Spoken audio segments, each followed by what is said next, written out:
गीत संख्या हिंदी में 723 723 मंदिर में तेरे जो निवास करते हैं।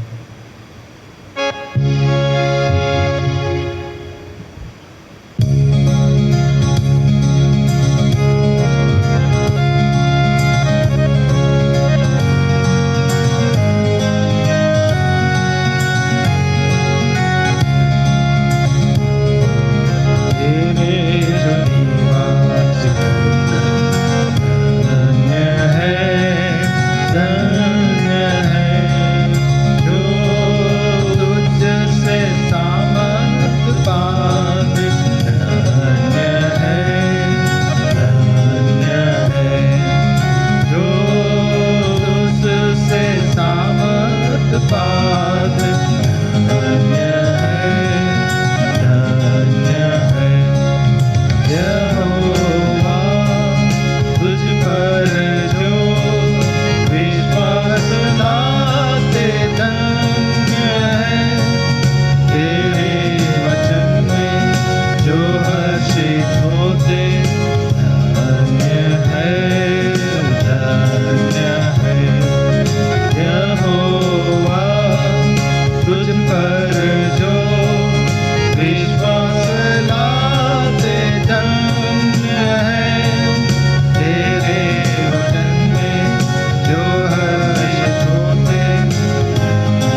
प्रार्थना करेंगे।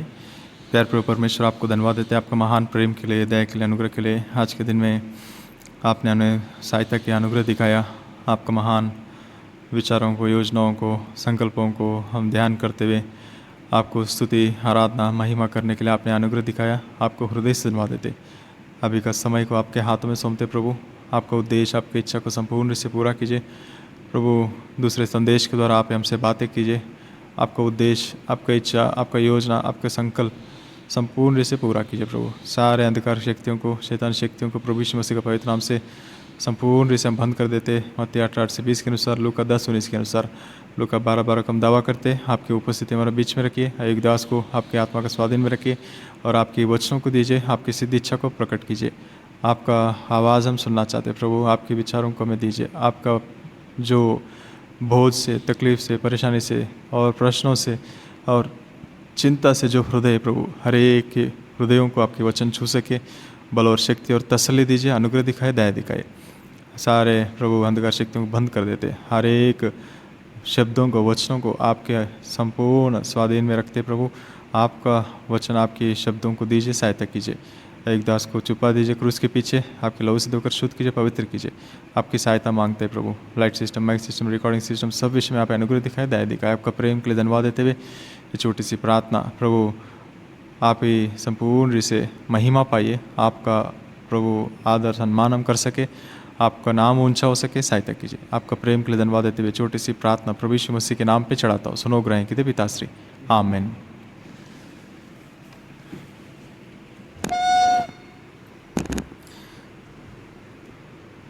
परमेश्वर का वचनों में से आज के लिए पहला पत्रस 4 अध्याय का और 5 अध्याय में से कुछ वचनों को हम ध्यान करेंगे। प्रभु ने जो आत्मा से दिया है, इन विचारों को हम ध्यान करेंगे। पहला पत्रस 4 अध्याय का पहला वचन। पहला पत्रस 4 अध्याय का पहला वचन हम पढ़ेंगे। इसलिए जबकि मसीह ने शरीर में होकर दुख उठाया, तो तुम भी उसी मनसा को हथियार के समान धारण करो, क्योंकि जिसने शरीर में दुख उठाया वह पाप से छूट गया। परमेश्वर का पढ़े हुए इन वचनों को प्रभु संपूर्ण रूप से आशीष करे। हमारे लिए तोड़ करके प्रभु उस रोटी को जैसा बांटा, इन वचनों को प्रभु हमें बांट सके। प्रभु का वचनों के अनुसार परिवर्तित जीवन करके हिंदी में इसके लिए हेडिंग लिखा गया। उद्धार पाने के बाद हमारा जीवन में प्रभु के लिए गवाह बनकर हमें रहना है। तो प्रभु के लिए गवाह बनकर रहने में हमें प्रभु के लिए दुख भी उठाना है। जैसा मसीह ने शरीर में होकर दुख उठाया, वैसे तुम भी उसी मनसा के हथियार के समान धारण करो। जो ये दुख उठाने वाला जो मन है वो एक हथियार है। कितना अद्भुत विषय है। एफएससी 6 अध्याय में हम देखते कि क्या क्या हमें हथियार बांधना है। आराधना का वचनों में भी प्रभु ने हमें प्रकट किया कि शत्रु को हम जय पाना है और वो विजय प्रभु ने ऑलरेडी दिया है और उस विजय को हमें बस अनुभव करते जाना है प्रभु यीशु मसीह में। तो और एक हथियार यहाँ प्रभु हमें दिखा रहे जो बहुत ही ज़रूरी है, जो दिखने वाला और सामना करने वाला और जो एक्टिव फेज़ में जो इंस्ट्रूमेंट्स है, जो वेपन्स है, वो एफएससी 6 का जो 10 से 18 में हम पढ़ते। ये ना दिखने वाला और इंटरनली जो हमारा वेपन है, इंस्ट्रूमेंट है, ये है ये दुख उठाने वाला जो मनसा। हम इस हथियार को हम उपयोग करना है शैतान को लड़ने में, शैतान के ऊपर जय पाने में। इस मनसा को जो हथियार के समान धारण करो।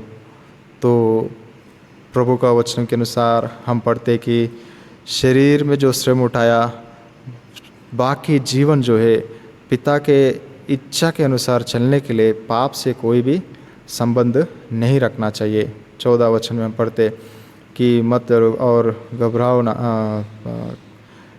4 का 2 वचन में, ताकि भविष्य में अपना शेष शारीरिक जीवन मनुष्यों की अभिलाषा के अनुसार नहीं वरन परमेश्वर की इच्छा के अनुसार व्यतीत करे, क्योंकि अन्य जातियों की इच्छा के अनुसार काम करने और लुचपन की बुरी अभिलाषाएं, मतवालापन, लीला क्रीड़ा, पियक्कड़पन और घृणित मूर्ति पूजा में जहाँ तक हमने पहले समय गवाया वही बहुत हुआ। इससे वे अचंभा करते कि तुम ऐसी, तो 3 वर्ष तक हम पढ़ते, ये शारीरिक मन जो है शारीरिक लालसाओं को पूरा करने के लिए पुराना जीवन काफ़ी हो गया, अभी उस पे मत जाओ, लेकिन शरीर में दुख उठाने के लिए आगे बढ़ो।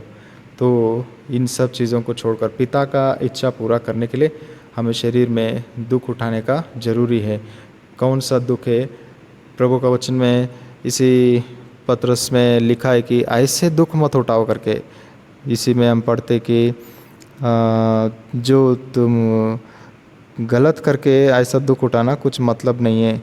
15 वचन हम पढ़ते 4 अध्याय का, कि पहला पत्रस 4 का 15, तुम में से कोई व्यक्ति हत्यारा या चोर या कुकर्मी होने या पराये काम में हाथ डालने के कारण दुख ना पाए, पर 16 वचन, यदि मसीह होने के कारण दुख पाए तो लज्जित ना हो, पर इस बात के लिए परमेश्वर की महिमा करे। कितना अद्भुत विचार है। हम दुख उठाना है, लेकिन जो इसके लिए दुख मत उठाओ कि हम जो मसीह पराये काम में हाथ डालने वाला, कुकर्मी काम में, चोरी, हत्यारा, व्यभिचार, इसमें ये कामों में हाथ डाल के हम दुख उठाने से उससे क्या मतलब है? कुकर्मी, प्रभु का वचन में लिखा है, हम व्यभिचार तो नहीं करते, लेकिन प्रभु का वचन कहता है बुरी नज़र से देखा तो व्यभिचार किया। हम हत्या तो नहीं करते, लेकिन प्रभु ने बोला तुम्हारा भाई को तुम निकम्मा, यूजलेस बोलने से तुम हत्या किया समान है। और कुकर्मी, कुकर्मी का मतलब क्या है? कुकर्म करने वाले लोगों, मुझे क्यों प्रभु प्रभु करके बुलाते हो? मैं तुमको जानता भी नहीं हूँ, चले जाओ यहाँ से। प्रभु का मंदिर में प्रभु की सेवा करने वाले, प्रभु के सेवक लोग, प्रभु के बड़े, प्रभु का विश्वासी, जो प्रभु के जो आत्मिक सेवाओं को, जिम्मेदारियों को उठाते, इन सब के लिए ये शब्द है, कुकर्म करने वाले लोगों मेरे पास से चले जाओ। कितना भयंकर शब्द है प्रभु ने जो उपयोग किया था, मैं तुम्हें जानता तक नहीं। ऐसे हम दुख उठाने से कुछ मतलब नहीं है। प्रभु के वचन के अनुसार मसीह के कारण हम दुख उठाना है।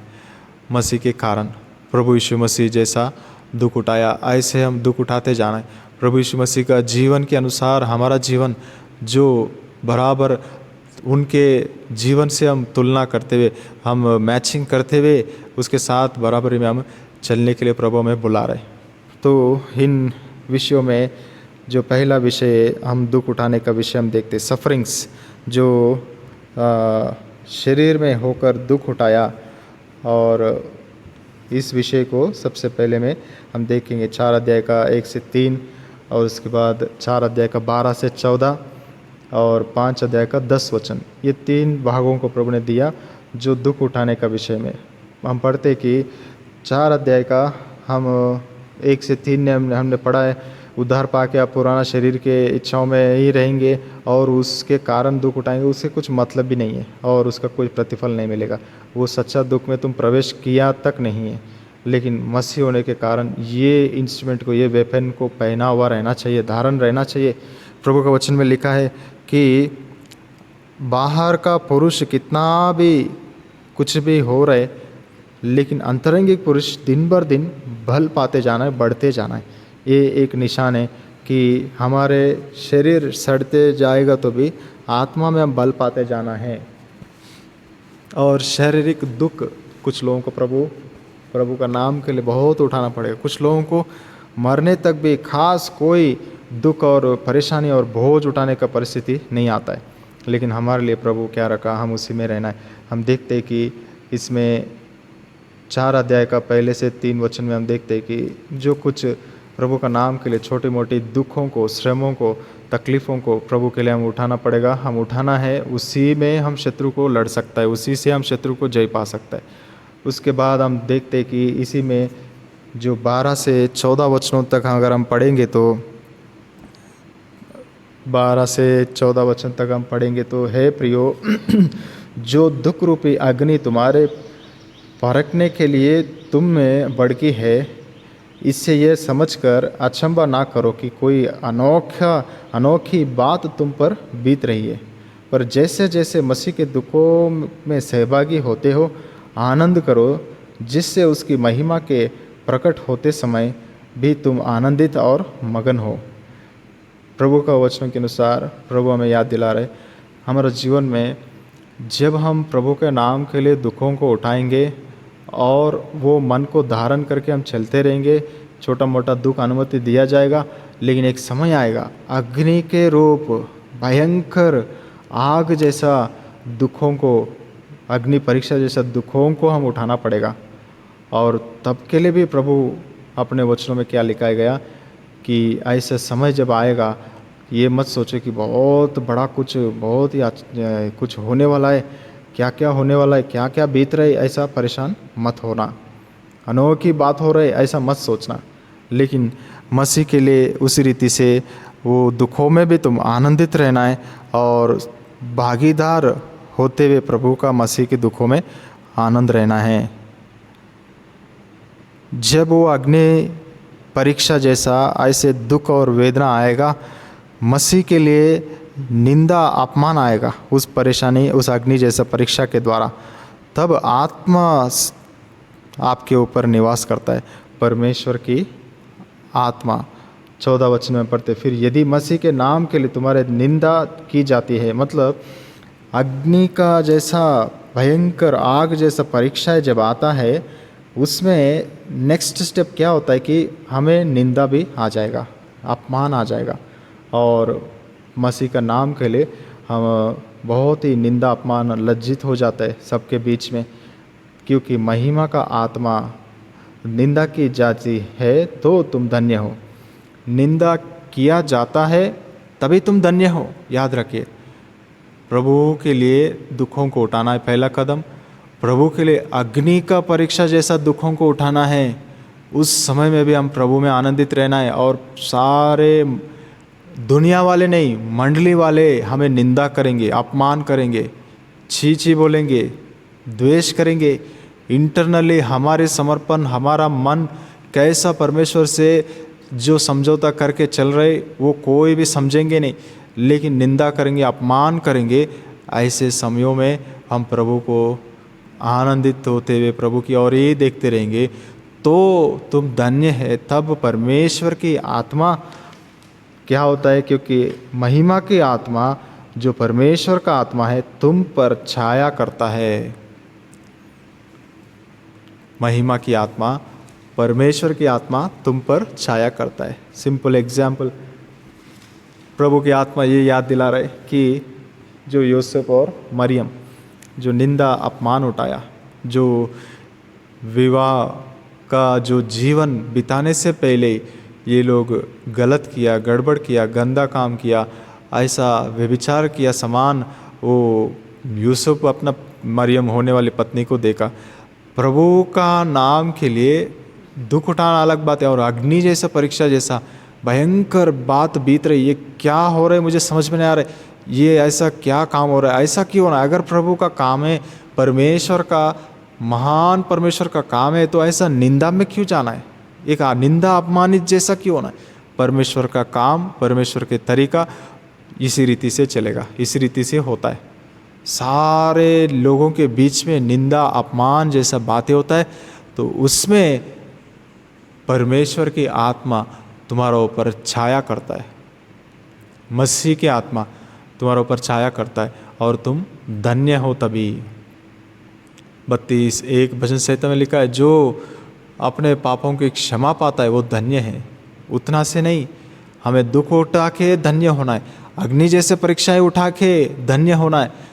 तो धन्यता का भी लेवल है, अलग अलग स्टेप से हम कौन सा परिस्थिति में है। प्रभु के लिए दुख उठाना मतलब हम पहले जैसा जीते थे उन सब को छोड़ने से वो एक तरह का दुख जैसा लगता है। पहले मैं ऐसा बैठता था, ऐसा जाता था, ऐसा करता था, अभी ये सब प्रभु के लिए मैं छोड़ दे रहा हूँ, तो एक तरह का दुख है। लेकिन अग्नि जैसा परीक्षा है जब आएगा, जब हम उन बातों में प्रभु को समर्पण करना है, ऐसा लगता है कि क्या हो रहा है, अजीब सा बात हो रहा है, कैसा परिस्थितियाँ हो रहा है, ये सब क्या हो रहा है, ऐसा सब लगता है। लेकिन मन में आनंदित हमें होना है और उस रीति से हमें चलते रहना है। प्रभु के वचनों के अनुसार हमारा जीवन में ऐसे दुखों को हम उठा रहा है क्या, और ऐसे तकलीफ से हम जा रहे हैं क्या।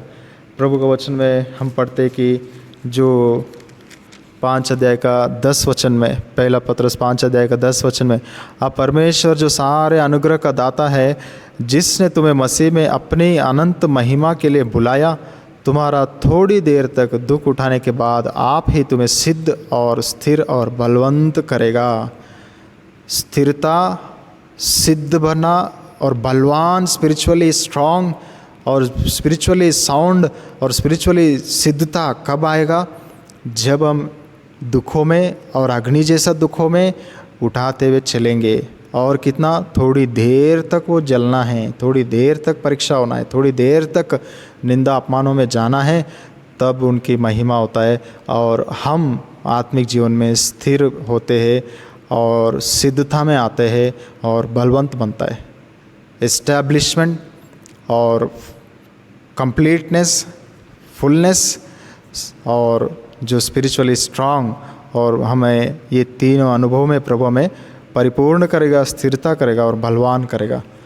तो ऐसे बलवान आत्मिक जीवन में प्रभु हमें करना चाहता है। तो क्या हम जो हमें दुखों को जो दिया, मसीह में अपने अनंत महिमा के लिए जो बुलाया, तो उस महिमा को पाने के लिए हम सारे अनुग्रह का दाता है वो, तो थोड़ी देर तक हम सहन कर रहे हैं क्या दुख उठाने में, या हाथ उठा दे रहे हैं क्या? और उसमें कंप्लीटली ये दुखों को उठाने में आपको फ्रीडम रहता है कि कहीं भी आप हाथ उठाकर इस प्रोसेस को रोक सकते। मेरे से नहीं होगा, बस कर दो, प्रभु स्टॉप कर देगा। मैं क्यों उठाऊँ, इतना अन्याय क्यों सहन करूँ, और कोई नहीं है क्या, ये कोई तरीका है क्या, सामने वालों का कितना गलती है, आप बोल सकते हो, आप पूरा हक है, और प्रभु उसमें कुछ भी नहीं कर सकते। चुपचाप जो दुख उठाएगा उनमें प्रभु अपने ये कामों को पूरा कर सकता है। कुड़कुड़ाते हुए, निंदा अपमान करते हुए, वापस में बोलते हुए, सामने वालों का ये सही है क्या, ठीक है मेरा ऊपर ऐसा बोल रहे, लेकिन उनका कितना गलती है, ये बात आता ही नहीं है आत्मिक जीवन में। और उस अनंत महिमा को पाने के लिए स्थिरता और सिद्धता और बलवंत स्पिरिचुअली आत्मिक जीवन में वही बनेगा जो दुखों को और अग्नि जैसे दुखों को चुपचाप जो उठाएगा और कुछ बीतने रहे अजीब सा करके चुपचाप सहन करेगा। उनका जीवन में प्रभु ये कार्यों को पूरा कर सकता है। प्रभु के वचन के अनुसार हमारा जीवनों में हम कैसे दुखों को उठा रहे, प्रभु के लिए हम कैसा समर्पण से जी रहे, प्रभु के लिए हम कैसा जो मन से जी रहे, ये दुख जो मन को धारण किया है क्या, ये इंस्ट्रूमेंट को, ये हथियार को हमने उपयोग करा है क्या प्रभु के शत्रु से लड़ने के लिए, शत्रु के ऊपर जय पाने के लिए। थोड़ा भी निंदा, थोड़ा भी दुख आया तो मैं नहीं सहन करता हूँ, मैं छोड़ूंगा नहीं, मैं बदला लूँगा। हमारा जीवन अगर ऐसा है तो कैसा उस अनंत महिमा हम पाएंगे, कैसा हम सिद्ध बनेंगे, कैसा हम स्थिर होंगे, कैसा हम बलवंत बनेंगे। हमेशा हम स्थिरता जो नहीं है वो गिरता रहता है, गिरते रहेंगे और छोड़ देते रहेंगे।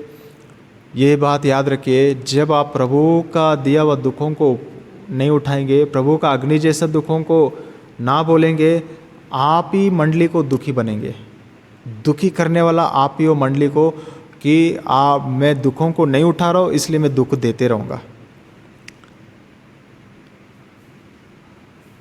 आप पब्लिकली प्रभु को दुख नहीं देंगे, लेकिन आप एक तरह का सच्चे क्रूस का काम के लिए, प्रभु के कामों के लिए एक दुख का कारण आप बनेगा प्रभु के लिए। हमारा क्रिश्चियन लाइफ, स्पिरिचुअल लाइफ बहुत ही अनोखा है। वो कहीं भी ऐसा सिस्टम किसी भी चीज़ में हम नहीं पाया जा सकता है। दुख उठाओ या दुख तुम ही दुख का कारण बनो मंडली के लिए। हम कौन सा इसमें, मैं दुख उठाने वाला मैं हूँ, या मैं कुछ भी नहीं करने से भी तुम एक कारण हो मंडली को दुख देने वाला तुम ही हो करके प्रभु हमें चेतावनी दे रहे। प्रभु के वचन के अनुसार हमारा जीवन में हम अपने आप को जांचना है। मैं दुखों को उठाने के लिए, निंदा अपमानों को और कितने भी दुखों को उठाकर वो धन्यता परमेश्वर की महिमा मेरे ऊपर छाया करता है, ऐसा अनुभव में हम है क्या? अग्नि जैसा जब परीक्षाएं आता है, सारे मंडली दोषी लगाएंगे, चिंगली करेंगे, चिल्लाएंगे, बोलेंगे, लेकिन एक परमेश्वर ही जानता है कि आप कैसे हालत में बीत रहे हो। और ये बात भी याद रखिए, यहाँ तक कि प्रभु के दास लोग, बड़े लोग भी आपको मिसअंडरस्टैंड कर सकते हैं ऐसे परिस्थितियों में, लेकिन आप अकेला प्रभु के लिए खड़ा रहना पड़ेगा। ये प्रभु का योजना है, ये प्रभु का तरीका है। और ऐसे समय में धन्य हो तुम जब भाग रहे हो, धन्य हो जब तुम चुप रहे हो, धन्य हो तुम जब वो मुंह छुपाकर अपने परिवार को लेके भाग रहे हो। जैसा मरियम योसेफ भागना पड़ा मृत्यु का डर से। परमेश्वर खुद ही अपने दासों को, उस परिवार को बोल रहे, भागो भागो, हेरोद आ रहे। तब एक मिनट खड़ा होके, मैं मरने के लिए तैयार हूँ, आप क्या परमेश्वर हो क्या, या आप क्या स्वर्गदूत हो क्या? ये कोई तरीका है कि आप लोग मार दो हेरोद उसको, मुझे क्यों भगा रहा है? ये कोई तरीका है क्या? आपका पुत्र को जन्म देना है और जंगल में भागो बोलते हो, ये देश से वो देश, इधर उधर, इज़राइल को छोड़ के मिस्र में जाओ बोलते हो। ऐसा बोलने से नहीं चलेगा। इसलिए प्रभु के वचनों में लिखा है, उन्होंने यशायाह 53:7 उन्होंने मुंह नहीं खोला। हमारा जीवन में इतना ही हम अपने आप को परखेंगे, हम कितना मुंह खोल रहे। मन में कुछ भी हो, मैं उसमें कुछ नहीं, बस मैं दुख उठाऊंगा मौन रीति से, और हम बोलने देंगे क्या? हमारे मन को बहुत विचार आता है, लेकिन वो मुंह में लेकर हम बोलना नहीं चाहिए, उसे अंदर अंदर दबाना है। क्रूस के पास तुम्हारे विचारों को छोड़ दो, फिलिप्पी 4:6 के अनुसार 4 अध्याय में, तो उन विचारों को हम प्रभु के क्रूस के पास लाना है और उसको छोड़ देना है, उसको प्रबल नहीं होने देने का। अगर हम ऐसे विचारों को प्रबल होने देंगे तो हम राइट और रॉन्ग में आ जाएंगे। क्या ये सही है क्या? क्या ये ठीक है क्या? ऐसा हो सकता है क्या? ये कोई तरीका है क्या? इसमें आ जाएंगे। मसीह का दुखों में कोई तरीका और कोई न्याय नहीं रहता है, अन्याय रहता है और बेरहमी रहता है और निंदा, अपमान और मार रहता है। प्रभु का वचनों के अनुसार प्रभु हमें समझा सके। प्रभु का जो वचनों के अनुसार प्रभु जो कोलोसी का जो 1 अध्याय में हम देखते कि एक व्यक्ति का जीवन को प्रभु याद दिलाया। हम देखेंगे तो कोलोसियों के पत्र 1 अध्याय में 7 और 8 पद में यपफ्रा के विषय में लिखा है कि यपफ्रा जो है हमारा प्रिय सहकर्मी है, ये इन बातों को सीख लिया, हमारा विषय में विश्वास योग्य प्रभु का जो काम करने वाला है, आत्मा में तुम्हारा प्रेम को जानता है। ये सच्चा जो सेकंड लेवल का हमारा जो जीवन है, हम इसमें देखते सफरिंग्स के बाद हम देखते कि जो आखिरी समय आ गया है। अभी प्रभु यीशु मसीह जैसा दुख उठाया, मुंह ना खोला और उन्होंने हिला नहीं, आप चुपचाप सहन किया। हमारा जीवन में ये सफरिंग्स हो, हम सादे दुख, अग्नि जैसा दुख चुपचाप सहन करेंगे। प्रभु की आत्मा हमारे ऊपर छाया रहता है, हम धन्य। दूसरा विषय 1 पत्रस 4 अध्याय का, 1 पत्रस 4 अध्याय का जो 7 वचन से 9 वचन तक जो पैराग्राफ है, इसमें प्रभु हमें प्रकट कर रहे कि 4 अध्याय 1 पत्रस 4 अध्याय का 7 से 9 सब बातों का अंत तुरंत होने वाला है।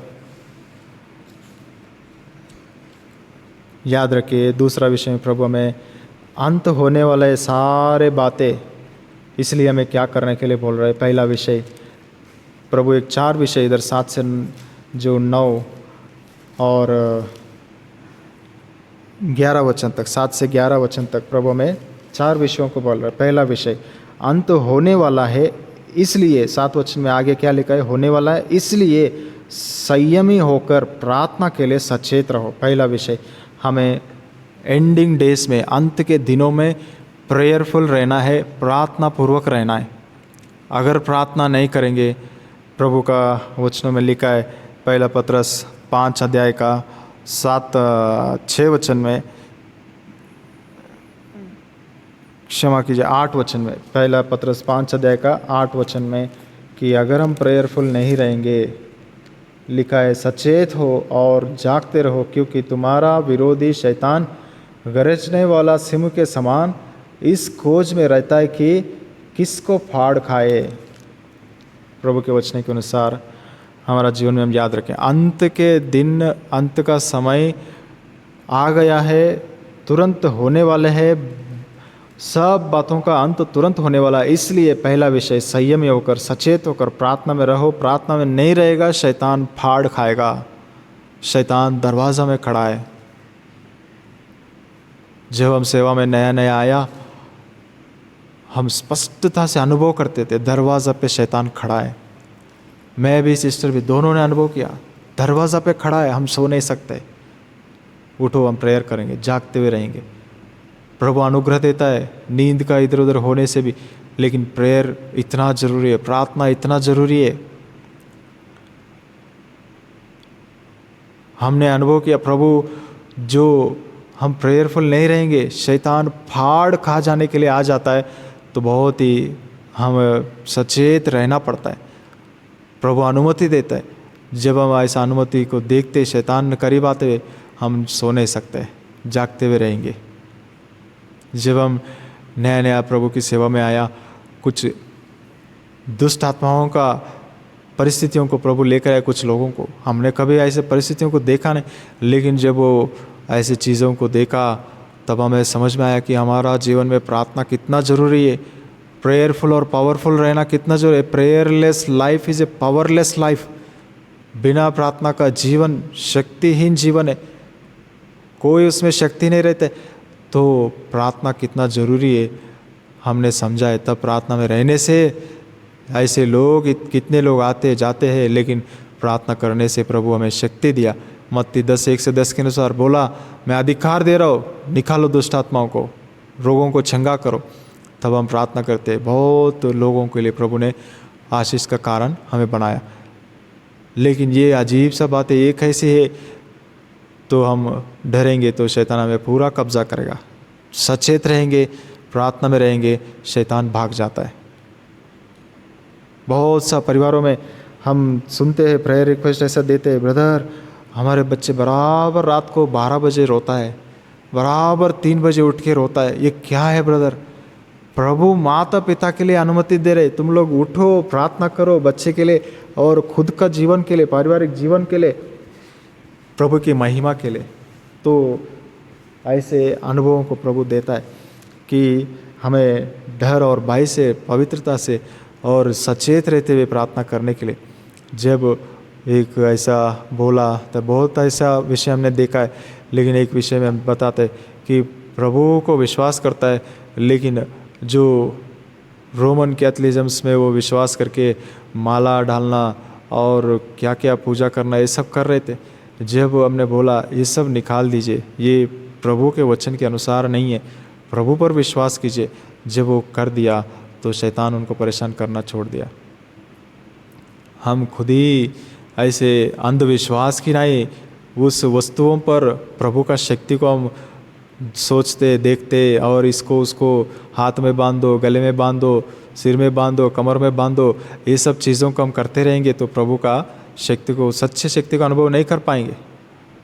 इस रीति से हम देखते हैं कि दूसरा विषय में कि अंत के समय बीत बातों का अंत होने वाला है, तुरंत होने वाला है। इसलिए पहला विषय प्रार्थना में रहो। दूसरा विषय, सब में श्रेष्ठ बात है कि एक दूसरे से अधिक प्रेम रखो, क्योंकि प्रेम अनेक पापों को ढाँप देता है। दूसरा विषय में अंत के समय में, पहला विषय प्रार्थना में रहना है, दूसरा प्रेम में रहना है। वहाँ लिखा है तुम बहुत एक दूसरे के पापों को ढांपते रहो, नहीं बोला, लेकिन बहुत प्रेम में रहो। जब तुम प्रेम में रहेगा ऑटोमेटिक तुम दूसरों के पापों को ढांपने वाला बन जाएगा। जब तुम प्रेम में नहीं रहेगा दूसरों के पापों को खोल कर दिखाने वाला बनेगा। हमारा जीवन में हम कौन सी जगह पर खड़ा है, प्रभु के वचनों के अनुसार हम अपने आप को जांचना चाहिए। मैं ढांपने वाला हूँ या दूसरों का जीवन को खोल कर उनके पापों को सबको दिखा रहा हूँ क्या मंडली में? सच्चा प्रेम करने वाला उनके पापों को ढांप देता है। प्रभु के वचन के अनुसार प्रभु यीशु मसीह प्रेम करता था 12 चेलों को, और जो यूदा का पापों को उन्होंने बाकी चेलों को प्रकट नहीं किया आखिरी समय तक भी, ताकि सब समान रीति से एक दूसरे को देखे, एक दूसरे को प्रेम करे। इसलिए प्रभु के वचनों के अनुसार हमारा जीवन में हम ध्यान रखना है कि हम कैसे परिस्थितियों में जा रहे। प्रार्थना पूर्वक कभी कभी हम जो देखते हैं मंडली में मनमानी बहुत ही गड़बड़ करते, तो उनका विषय में हम एक दूसरे से कभी कभी डिस्कस होता है, वो भाई क्यों ऐसा करे, वो बहन ऐसा क्यों करे, चलो हम मिलकर प्रार्थना करेंगे इस विषय के लिए। प्रार्थना के लिए जो भी हम किसी बात को किसी का विषय में हम बता रहे, तो ये बात याद रखना है कि वो व्यक्ति वो प्रेयर का विषय को लेकर केवल प्रार्थना करेगा और रोएगा प्रभु के पास, तो हम बता सकते हैं। लेकिन वो व्यक्ति उस रीति से उसका सुनकर तुम ऐसा करेगा क्या, तुम्हारा बारे में हमको पता चला करके उनको डायरेक्टली जाके बात करना, उन लोगों को ठीक करना, उन लोगों को डांटना, ऐसी सेवा में भाग लेने वाला है, तो प्रेयर रिक्वेस्ट भी हम दूसरों को नहीं बोलना है। जो भी हम देखा, जो भी हम किया, उसको सिर्फ अपने पास ही रख के हम प्रार्थना करना है। प्रभु का घर के अंदर मैं तो कुछ नहीं कर पाऊंगा, लेकिन ये लोग कुछ करेंगे, इसलिए इन लोगों को मैं बोलता हूँ ताकि ये लोग चढ़ के जाके उसको मारे पीटे और धमकी दे और ये करे। उस मन से हम प्रेयर रिक्वेस्ट किसी को नहीं देना है। मेरा जैसा रोने वाला मौन रीति से चुपचाप प्रार्थना करने वाला है तो हम बोलना है, लेकिन उन बातों को दूसरों को फैलाने वाला है तो एक बार जब हम समझते, दोबारा कभी भी हम प्रेयर रिक्वेस्ट नहीं देना है किसी को भी। भले हम कितना अच्छा से रहेंगे, कितना विश्वास करेंगे एक दूसरे के ऊपर, लेकिन मैं विश्वास से बोला, उस विश्वास से उस बात को छुपा के रख के प्रार्थना नहीं किया, लेकिन सबको ढंडोरा पीट के और चुपके से सबको बोल रहे और इस रीति से फैला रहे, तो हम एक तरह से बिना प्रेम का स्वभाव का हम ठहर जाता है। दूसरों के पापों को हम डायरेक्ट नहीं खोला, लेकिन दूसरों से खुलवा रहे। इस विषय के लिए भी हमें ध्यान रखना है। प्रभु के वचन के अनुसार हमारा जीवन में हम ध्यान रखना है कि मैं कैसा जीवन बिता रहा हूँ। सच्ची बात यह है कि जितना हो सके हम व्यक्तिगत रीति से उन पापों को ढांपना सबसे उत्तम है। जब बहुत ही हद से बाहर कंडीशन जा रहे, जब तभी हम मृत्यु जैसे परिस्थिति आ रहे, अलगाव मारपीट जैसे परिस्थिति आ रहे, तब शद्रक मेशक अबेदनगो का उपयोग करना है। चलो आप लोग भी मुझे सपोर्ट करो प्रेयर में। चुपचाप वो लोग प्रेयर में सपोर्ट किया, लेकिन उसके अनुसार दानियल तुम बैठो हम कुछ करेंगे, जाके कुछ ये करना वो करना ऐसा वैसा करेंगे तो सब बिगाड़ देंगे परिस्थिति का। और भी प्रभु के हाथों में, प्रभु के आत्मा के हाथों में शारीरिक हाथ है, शारीरिक काम, शारीरिक योजना, समझ, शक्ति, बल, बुद्धि, ये सब बिल्कुल काम नहीं करेगा, उल्टा बिगाड़ देता है। आत्मा का काम को संपूर्ण रूप से होने देना है। प्रभु अनुमति दिया तो प्रभु के वचन के अनुसार प्रभु का मंडली में प्रभु का प्रेम से हम चलना है, प्रेम में हम बढ़ना है, तो ऑटोमेटिक हम ढांपने वाला बनेंगे। लेकिन प्रेम में हम कम होते जाएंगे तो हम खोल के दिखाते रहेंगे, ये गलती देखो, वो गलती देखो, ये मिस्टेक देखो, वो मिस्टेक देखो, देखिए भाई वो क्या कर रहे, देखिए, सोचिए थोड़ा, ये भाषा चलता रहेगा। कहीं भी रहेगा वो आदमी सबका खोलता रहेगा। कहीं भी घर में जाएगा, आपको पता है ये सब हो रहा है वो सब हो रहा है, बड़ा बोझ वाला जैसा खाली ढोंगीपन का भाषा दिखाते रहते। एक सच्चा व्यक्ति अंतिम दिनों में सब बातों का अंत होने वाला है, एक प्रार्थना करते रहेगा, एक ढांपते रहेगा, प्रेम में बढ़ते जाएगा। तीसरा विषय हम देखते हैं कि पहला पत्रस 4 अध्याय का 7 से 11 में अंतिम दिनों में हम कैसा रहना है, प्रार्थना पूर्वक और प्रेयर करते हुए, प्रेम करते हुए, और 9 वचन में बिना कुड़कुड़ाहट एक दूसरे के अतिथि सत्कार करो, एक दूसरे को सम्मान करना, बिना कुड़कुड़ाते हुए प्रभु का जो हमारा सामने जो कोई भी प्रभु ने लेकर आया, हम उसको सम्मान करना, सत्कार करना, और जितना हो सके उतना हमें करना। जो कोई भी हमारे पास आता है उन्हें प्रेम करना, सम्मान करना, और प्रभु का मन के अनुसार उनको वो सच्चा प्रेम को हम देना है। जो भी हमारा सामने आता है हम उसे जो सत्कार करना है, मतलब सम्मान किया समान हम ऊंचा करना है। लेकिन जो सत्कार पाने वाला है वो भी कैसा रहना है कि जो कोई है, जो भी दिया मुझे, मैं उससे तृप्त हूँ। जितना सम्मान किया उससे मैं काफ़ी हूँ। सम्मान नहीं किया तो निंदा तो नहीं किया, कोई बात नहीं। लेकिन हम कैसा तुलना करते कि मुझे कैसा सत्कार दिया और उसको कैसा सत्कार दिया, इसके अनुसार मैं सामने वालों को नापता हूँ, इसके अनुसार मैं सामने वालों को मानता हूँ। प्रभु के वचन के अनुसार प्रभु ने बोला कि ये जो बूढ़ी स्त्री, विधवा स्त्री, वो 2 रुपए उसके पास जो था पूरा डाल दिया, और सबसे ज़्यादा सत्कार मुझे किया है। क्या दिया क्या नहीं किया वो सबसे मतलब नहीं, लेकिन उस समय में, उस परिस्थिति में हमारा पास क्या था, हमने कैसा किया सत्कार, उसको प्रभु देखेगा। आपके पास सपोज कोई आया और कोई गरीब व्यक्ति आया करके घर में अच्छे अच्छे चीज़ों का बना के रखे हो, लेकिन खाली एक पैकेट खोल के बिस्किट खिला के बेच दिया। उसके बाद कोई अमीर व्यक्ति आया तो जितना है उतना पूरा अच्छे अच्छे जो बनाया सब कुछ ला के सामने रख के उसको सम्मान किया जो, और उसके बाद बोलेंगे हमने और अच्छा नहीं बना पाया। ये ढोंगी वाला सत्कार है। सच्चा प्रेम, सच्चा समर्पण वो है कि जो कुछ भी हमारा पास है उसमें भाग देना। हमारा सत्कार कैसा है, कोई भी हो, प्रभु का नाम से आया मतलब प्रभु आया समान।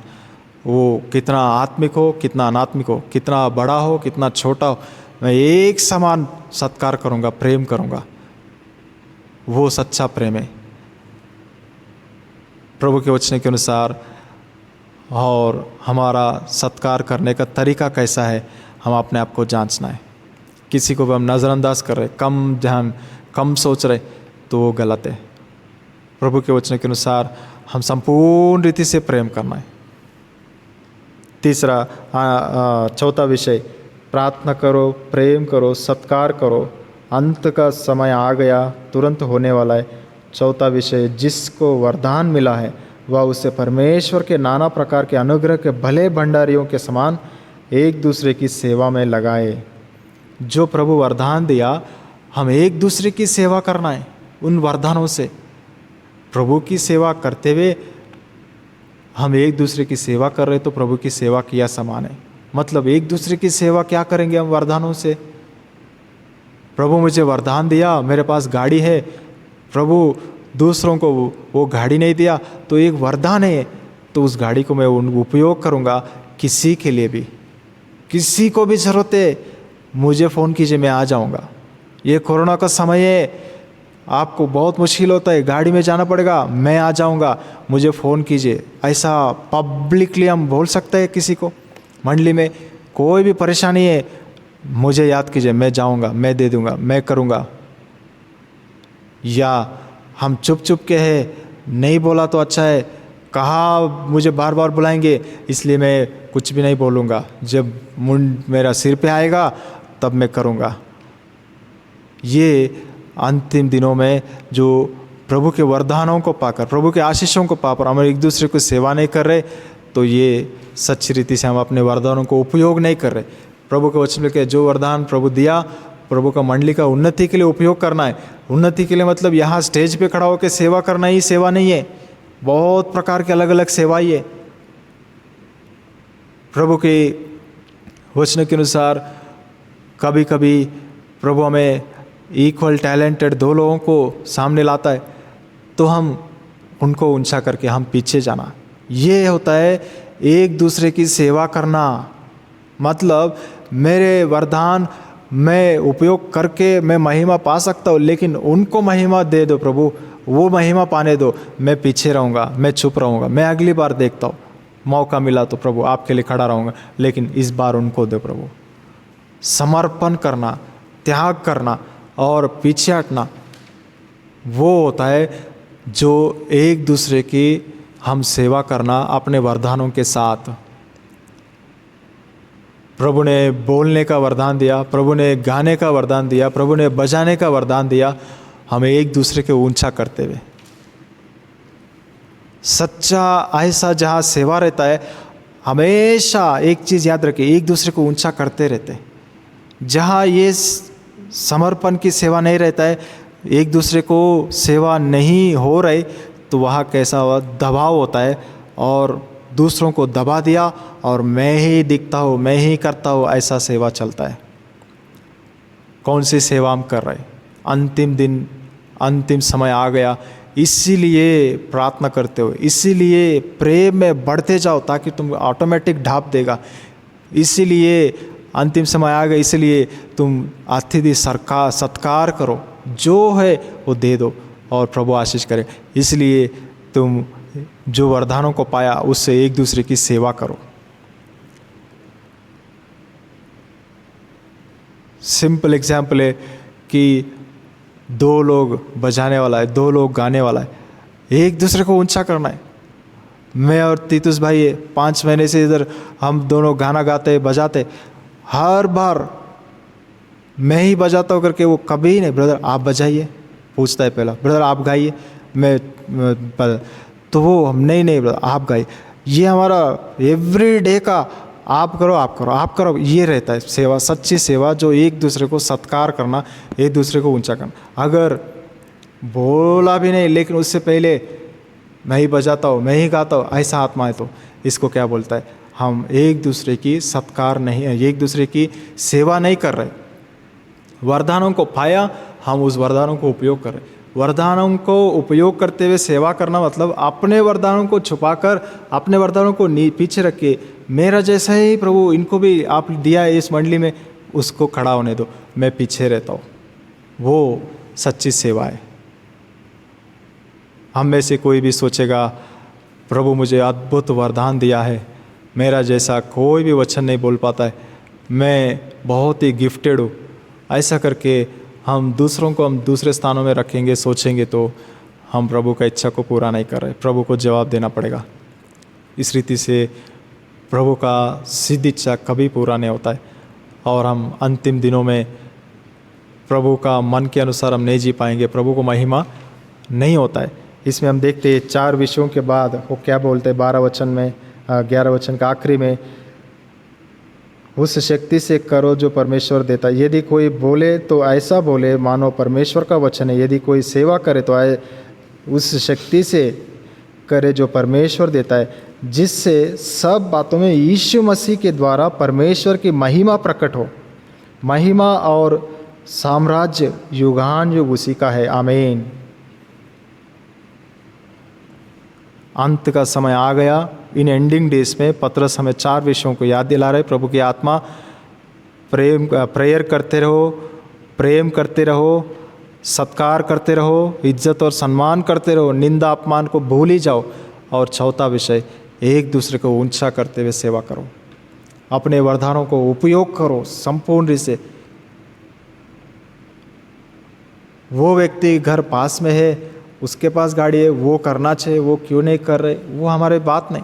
मैं हूँ, वो करेगा नहीं करेगा मुझे पता नहीं, लेकिन मुझे याद कीजिए मैं कितना वो कोने में पान पोष में हूँ, मैं आ जाऊँगा ब्रदर इधर।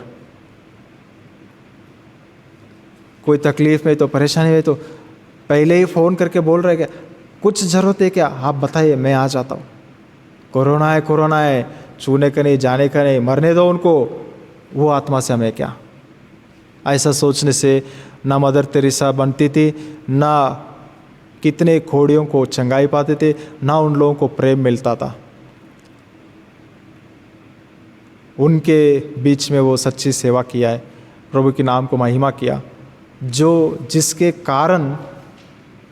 कारण एक मदर तेरेसा ने समर्पण करके खोड़ियों के बीच में जो सेवा किया, उससे कितने आज पूरा वेस्ट बंगाल में, बहुत देशों में, अपना पूरा देश में क्रिश्चियंस बोलने से एक रिस्पेक्ट है, एक प्रभु का प्रेम को बांटा।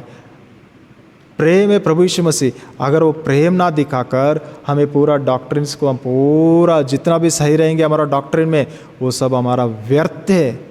जिस लोगों के बीच में रखा है, उन लोगों के बीच में जो गवाही पाओ, हम इनकी कोई गवाही नहीं पा रहे, और अंदर हम लोग एकदम दर्शन का एक एक पिन टू पिन पूरा कर रहे, एक परफेक्ट दर्शन का मंडली हमारा, लेकिन बाहर वालों से कोई गवाही नहीं, बाहर वालों के लिए हमारा प्रेम कुछ नहीं, तो सब कुछ व्यर्थ है करके पौलुस कहता है।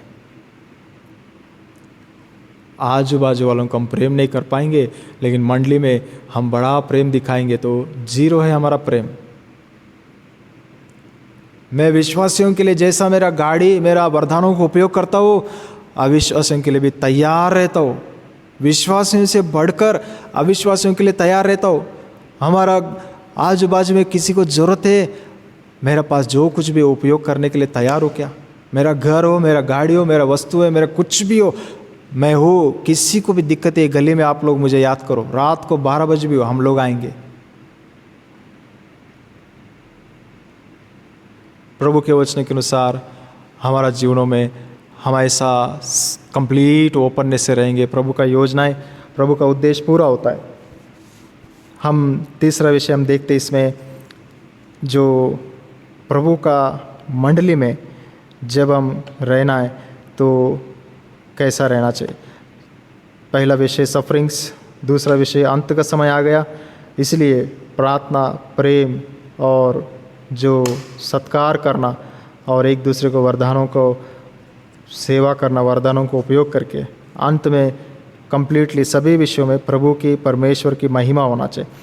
तीसरा विषय हम देखते कि प्रभु का घर में हम कैसा चलना चाहिए। पतरस याद दिलाता है कि पहला 5 अध्याय का पहला वचन, तुम में जो प्राचीन है, मैं उनके समान प्राचीन और मसीह के दुखों का गवाह और प्रकट होने वाली महिमा में सहभागी होकर उन्हें यह समझाता हो। पतरस अपने आप को कैसा रिवील कर रहे 5वां अध्याय में पहला वचन में, कि मैं एक प्रेरित हूँ और मैं बहुत बड़ा व्यक्ति हूँ, ऐसा ना बोलते हुए उन प्राचीनों के साथ अपने आप को इक्वल किया। मैं एक एल्डर के समान मैं बोलता हूँ। वो बोलने से पहले वो क्या बोल रहे, मसीह के दुखों में मैं भागीदार हुआ, उसके बाद वो दुखों में भागीदार हुआ इसलिए उसकी महिमा में भी मैं भागीदार होऊंगा।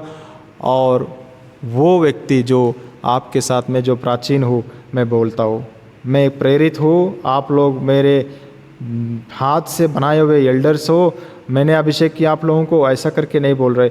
मैं भी सहभागी होकर उन्हें मैं समझाता हूँ, उनके समान प्राचीन, मैं उनके समान प्राचीन, अपने आप को उन प्राचीनों के समान होकर वो बोलता है। हमारा जीवन में भी जो लेवल है उससे हम एक लेवल और उससे भी कम होकर हम बात करना चाहिए।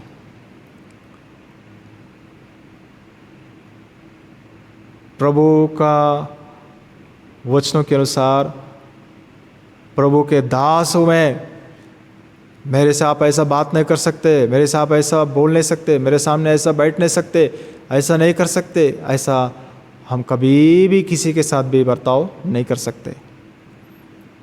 स्पिरिचुअली वो स्थान प्रभु इम्पोर्टेंस दिया तो भी जब प्रभु के वचनों को हम स्टेज पे खड़ा होकर दे रहे, वो प्रभु की आत्मा अपने हिसाब से वो प्रभु के दास की ना हमें उपयोग करता है। लेकिन आमीन बोल दिया, स्टेज से उतरने के बाद हर एक मनुष्य का दास है, सेवक के जैसा एक प्रभु का दास रहता है। प्रभु का दास और एल्डर उस रीति से रहते हैं मंडली के लिए कि इससे पहले भी एक बार मैं बताया कि जैसा किसी कंपनी में गया तो वो बैंक में सपोज जाते तो प्राइवेट बैंक्स में आजकल जो कुछ रिप्रेजेंटेटिव्स खड़ा रहता है, जी सर आपको क्या चाहिए, कैसा हम मदद कर सकते हैं आपको, मुझे लोन लेना था तो आप इधर आइए लोन सेक्शन में, आप इनसे बात कीजिए, आप बैठिए, कुछ भी दिक्कत है तो हमें बोलिए। Complete helpfulness.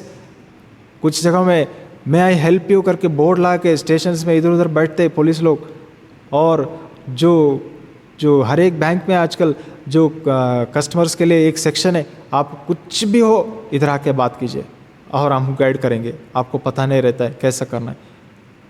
प्रभु का घर में भी प्रभु के दास और एल्डर्स मतलब उस रीति से रहना है। हम हेल्पर से, हम आपके मदद करने वाला है, हम आपके दुखों को, बोझों को, डाउट्स को, सब कुछ को क्लियर करने वाला है, आप आइए हमारे पास।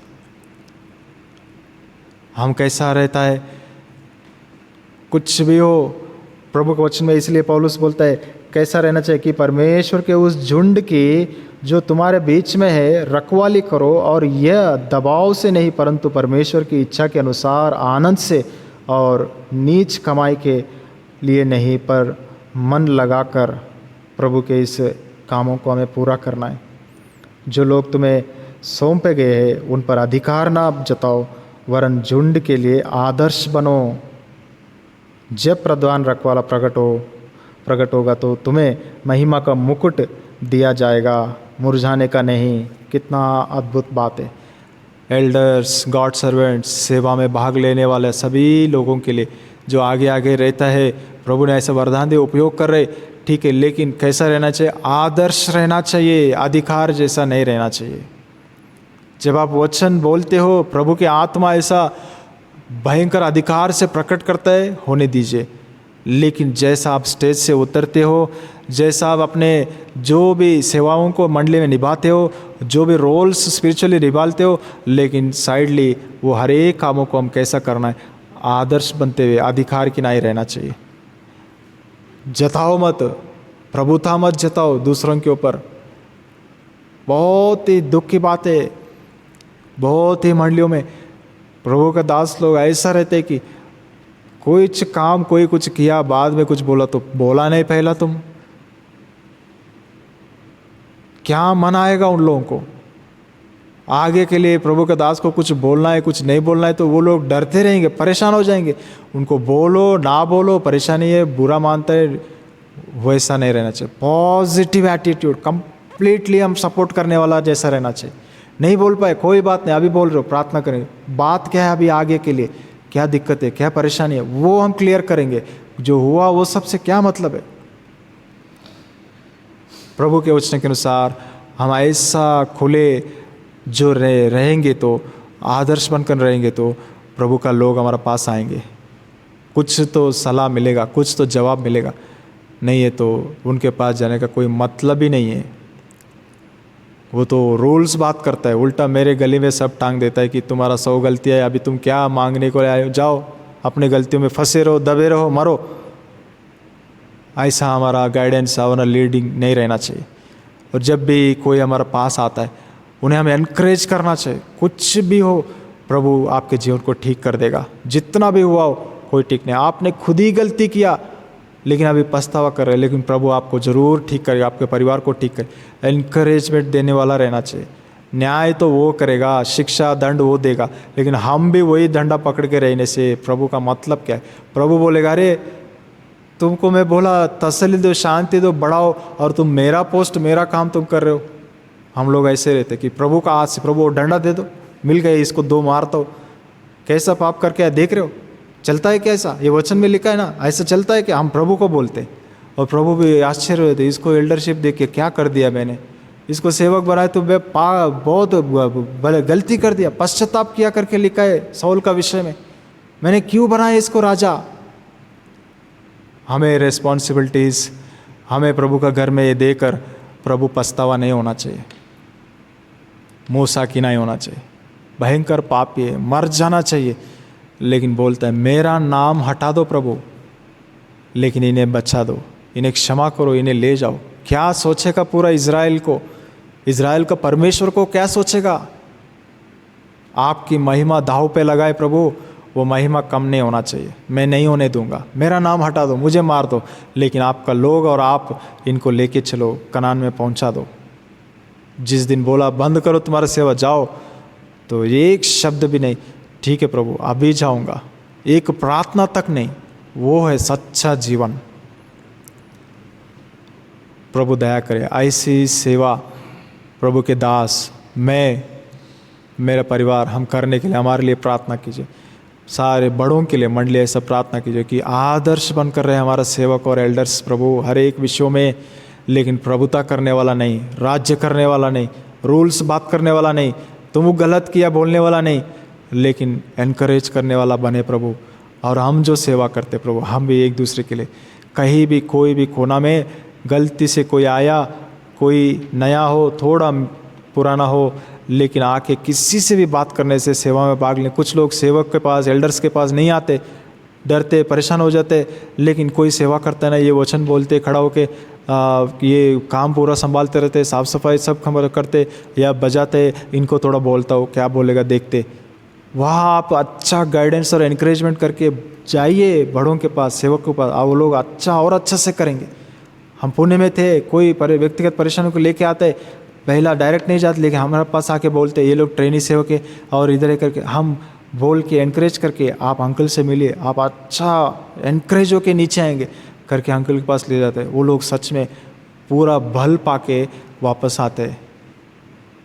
प्रभु हमें इसलिए बनाया कि हम एक दूसरे को निंदा और दोष लगाने के लिए नहीं, लेकिन एनकरेज करने के लिए। हो सके तो एक दूसरे को एनकरेज करो, लेकिन डिस्करेज करने के लिए तो उससे अच्छा कुछ भी मत करो। प्रभु के वचन के अनुसार जो नम्र होकर रहना है कि हम अपने स्थान को कम करके रखना है। सेवक है तो एल्डर से भी नीचे में ना साधारण होकर के सोचना चाहिए। एल्डर से तो मैं एल्डरशिप क्या है, मैं खाली प्रभु का, बस प्रभु ने दिया प्रभु कर रहे, अपने आप को कम करना। सेवा वचन बोलने वाला मैं कहा, वचन कभी कभी हो जाते हैं, बाकी बस मैं विश्वासी हूँ, खाली अपने आप को एक स्टेप नीचे नीचे नीचे सोचते हुए जाना है। पतरस ऐसा अपना जीवन को सामने रखा है, जो एग्जाम्पल की नहीं। प्रभु के वचन के अनुसार प्रधान चरवा एक दिन आएगा, तब वो हमें महिमा का मुकुट देगा जो हमारी सेवा के लिए। प्रभु के वचन के अनुसार हमारा जीवन में हम कैसा प्रभु का सेवाओं को कर रहे, और प्रभु का घर में सेवक और एल्डर्स और जो लीडरशिप क्वालिटीज़ में प्रभु देकर जिनको उपयोग करे, उनका इस तरीके का सेवा होना चाहिए।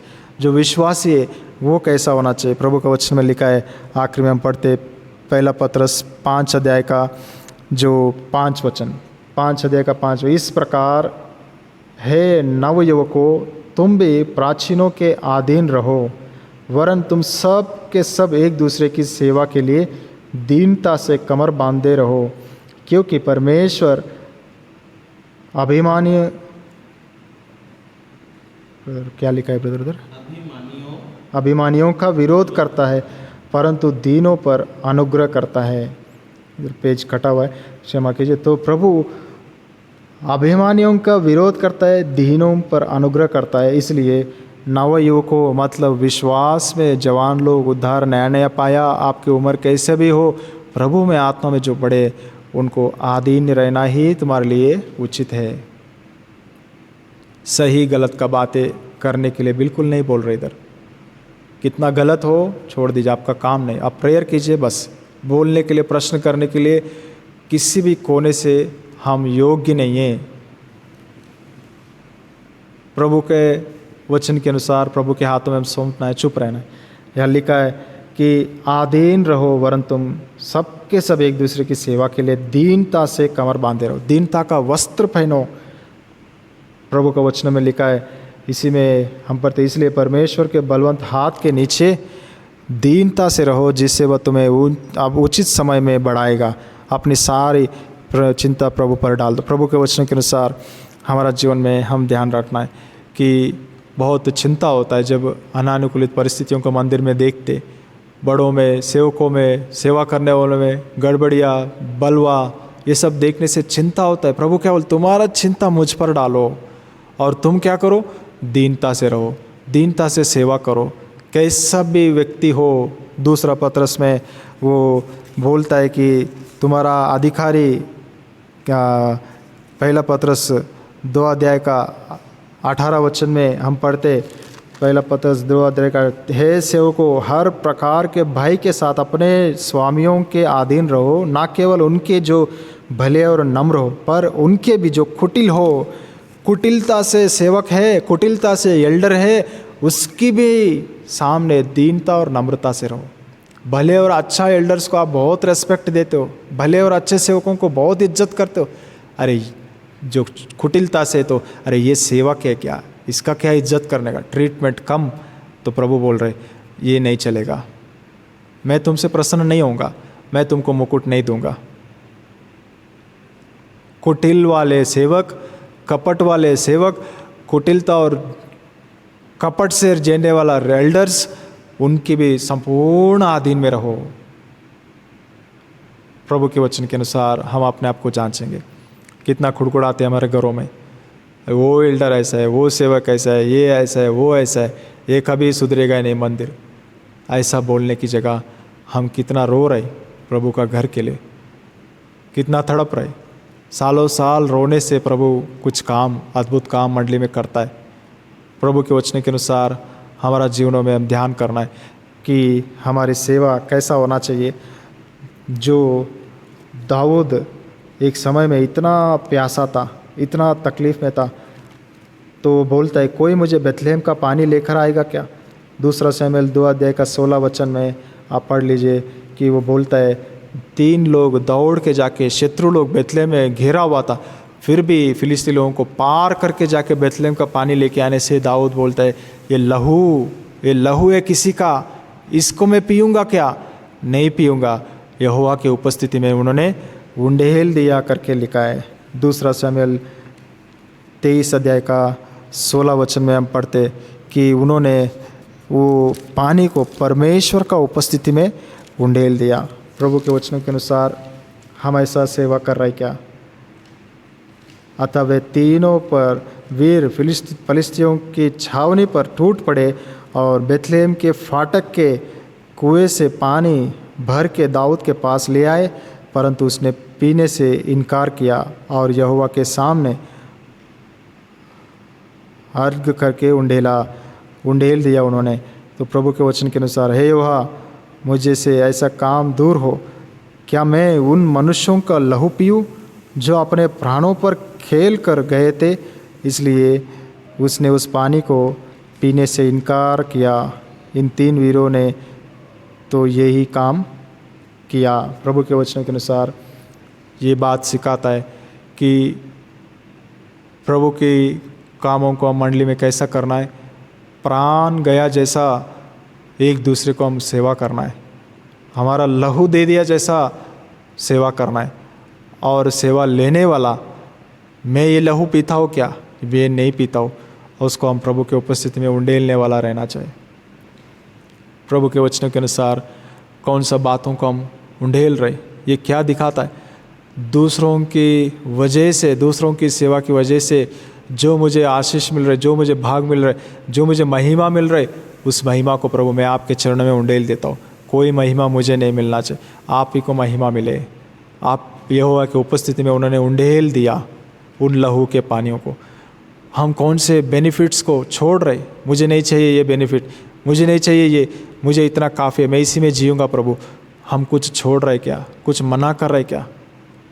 महिमा दे रहे तो पूरा महिमा पाते बैठ रहे, और कभी महिमा वो छोटा कम हुआ तो मुंह टेढ़ा करना, दुखी होना, परेशान होना, और वापस पूरा महिमा पाने के लिए क्या क्या प्लानिंग करना।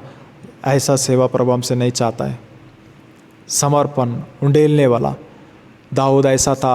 इसलिए जब वो राजा बन रहा था, वो लोग बोलते सैमुएल ने जो बोला उस बात को हम पूरा करने के लिए आया। यहोवा ने बोला था ना कि कि तुम इजराइलियों को चलाएगा, अब आओ चलाओ।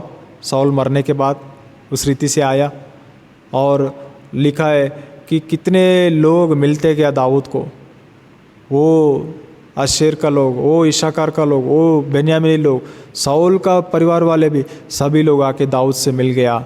दाऊद का सैन्य इस रीति से महासैन्य बन गया करके दूसरा इतिहास में आज सुबह मैं पढ़ा था कि हमारे सैन्य हम नहीं बढ़ाना, याद रखिए। हमारा जो सैन्य को, हमारा जो मेरा सेवा, मेरा काम, मेरा दिखना चाहिए, इसलिए आ जाओ तुम लोग मुझे सपोर्ट करो, तुम लोग मुझे सपोर्ट करो। इस रीति से ये सेवा प्रभु हमें नहीं सौंपा है। हमारी सेवा ऐसा होना चाहिए, जंगल में भागने वाला, 10 साल से छुपा हुआ जंगल में भागने वाला दाऊद के पास लोग आके मिलते गए। पहला इतिहास 12 अध्याय पढ़ लीजिए, वहाँ 23 वचन से पूरा अध्याय में हम पढ़ते जाएंगे तो 11-12 में बहुत लोग आके दाऊद से मिलते गए। यूदा का लोग 6800 लोग, शिमयोनी लोग 7100 लोग, लेवी लोग 4600 लोग और 3700 लोग, और उसके बाद बेंजामिन लोग 3000 लोग, मनश्शे लोग 18000 लोग, इशाकार लोग 200 लोग। एक एक गोत्र, सारे गोत्र के लोग दाऊद से मिलने के लिए आया। और पहला इतिहास 12 अध्याय में हम पढ़ते कि इस रीति से जो महासैन्य दाऊद का वो बनते गया करके प्रभु के वचनों में हम पढ़ते। प्रभु हमारा जीवन को 22 वचन में दाऊद का जो झुंड है, परमेश्वर का सेना की नाई महासैन्य होने के लिए प्रतिदिन उनको सहायता करने वाला उनके पास आते रहा। ये निशान है सच्चे सेवा का। जो दूसरा निशान है वो क्या है? मुझ में मिलो, मेरे साथ मिलो, मेरा ग्रुप में मिलो, मेरे साथ मिलो। वो देखो ना साउल कैसा सेवा कर रहे, उसको पता है दुष्टात्मा है, वो ऐसा काम किया, वो ऐसा काम किया। ये कोई प्रभु का, यहोवा का सेवक है क्या? यहोवा का राजा है क्या? नहीं है, इसलिए उसको छोड़ो, मेरे पास आओ। बुलाते हैं। याद रखिए, ये जो ग्रुपिज़म करने वाला, ये जो ग्रुप चलाने वाला, ये जो प्रभु का सिद्ध इच्छा के अनुसार जो नहीं करते, ये लोग अपने ग्रुप को मिलाते हैं। आ जाओ आ जाओ आ जाओ, उसको छोड़ो, उसकी गलतियों को पूरा दिखाता है, रिपोर्ट्स दिखाने वाला। देखो उस समय से क्या हुआ, इस समय से क्या हुआ। 6 साल 8 साल भारत देश में आके सेवा करने से जॉन हाइड एक आत्मा तक उद्धार नहीं पाया। प्रभु मैं मर जाता हूँ, इससे अच्छा मेरे को एक आत्मा भी नहीं, मेरा सेवा का क्या मतलब है करके इतना बहुत से वो प्रार्थना करना शुरू किया 8 साल के बाद। तब प्रभु आत्माओं को देने लगा।